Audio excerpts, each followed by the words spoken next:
এখন আমরা রিলস করছিলাম।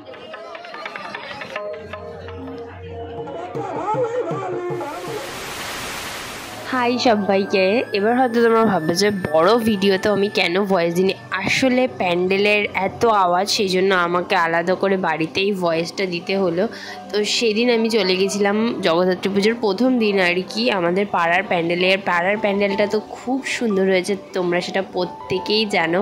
আর এটা ছিল হচ্ছে আমাদের মণ্ডপের প্রতিমার ওপাশে একটা ছোট প্রতিমা ছিল, আর এটা ছিল হচ্ছে আমাদের প্যান্ডেলের ভিউ, যেটা তোমরা দেখো খুব ভালোভাবে দেখো। আমাদের প্যান্ডেলটা খুব খুব খুব সুন্দর হয়েছিল, সেটা হয়তো তোমরা দেখে বুঝতেই পারছো।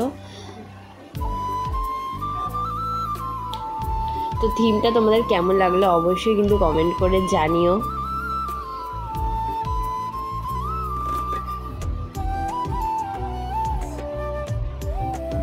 রবীন্দ্রনাথ ঠাকুরের সহজ পাঠ এই ছিল আমাদের পুজোর থিমটা পাড়ার। তো এখানে না হচ্ছিল অঞ্জলি, আমিও ওদিনকে গেছিলাম দুপুরে অঞ্জলি দেব বলে। তো এখানে অতটা ভিড় ছিল বলে আমি আর সামনে যেতে পারিনি, যেহেতু সামনে প্রচণ্ড ভিড় ছিল, সেই জন্য আমি আর দিয়া তো দূরেই দাঁড়িয়েছিলাম আর কি। তো তোমরা ভিডিওটা পুরোপুরি দেখতে থাকো, তাহলে অবশ্যই জানতে পারবে।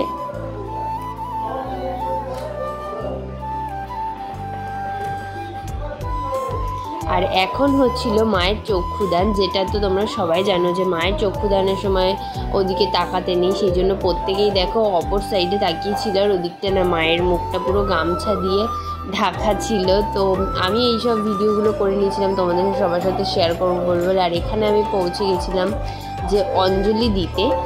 তো এত ভিড় ছিল না, আর আসলে আমার না একটু লোকজনের মধ্যে মানে ভিডিও করতে বা কথা বলতে একটু অসুবিধা হয়, তাই জন্য আর কি ওরকমভাবেই ভয়েসটা দিতে হলো। তো এখন আমরা চলে এসেছিলাম আমাদের বাড়ির দিকে খাওয়া দাওয়া করে, তারপরে যেহেতু আমি গেছিলাম সেই দুপুরবেলায়, তাই জন্য।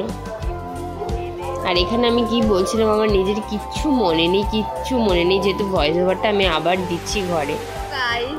তো কালকে তো ব্লগটা আর কন্টিনিউ করা হয়নি, যতটুকু করা হয়েছিল ততটুকু তোমরা দেখতেই পাবে। আজকে হচ্ছে জগদ্ধাত্রী পুজোর সেকেন্ড ডে, আশেপাশে গান বাজছে, তোমরা তো বুঝতেই পারছো। তো এই যে এখন আমি আর আমার বান্ধবী রয়েছি, এখন আমরা রিলস করছিলাম, যেগুলো তোমরা অবশ্যই আমার ইনস্টাগ্রাম আর ইউটিউবে তো দেখতেই পাবে। তো ব্লগটা কিন্তু কন্টিনিউ দেখতে থাকো, রাতের অনেক কিছু জিনিস আসছে তোমাদের জন্য। আর এখন আমরা রাতে বেরিয়ে গেছিলাম সবাই মিলে ঠাকুর দেখতে, সাথে ছিল আমার মানি, আমার বোনু আর আমার মা আর আমার বাপি। তো প্রথমেই গেছিলাম আমরা আমাদের পাড়ার প্যান্ডেলেই আর কি। তো তারপর আমরা গেছিলাম ভূতের প্যান্ডেলে, কিন্তু ওখানে গিয়ে আমি সেরকম কোনো ক্লিপ নিতে পারিনি। আর অশোকনগর কল্যাণগড় বয়েজদের সামনের প্যান্ডেলটা কিন্তু খুব সুন্দর হয়েছিল।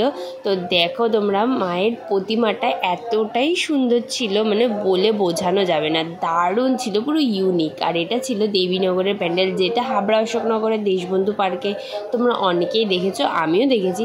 আর এটা হচ্ছে আমাদের ফেমাস সেবা সমিতির মাঠ, এটা নিয়ে তো কোনো কথা এবার। এই যে আঙ্কেলটাকে দেখছো না, ইনি আমাদের বাড়িতে একটা অনুষ্ঠানে গেছিলো, তাই আমরা তো সবাই মিলে লাস্টে চলে গেছিলাম আমাদের এখানকার একটা খুব সুন্দর প্যান্ডেল, যেখানে হচ্ছিল ছৌ নাচ। তো সেটা দেখি এখন আমরা বাড়িতে চলে এসেছিলাম আমাদের পাড়ায়।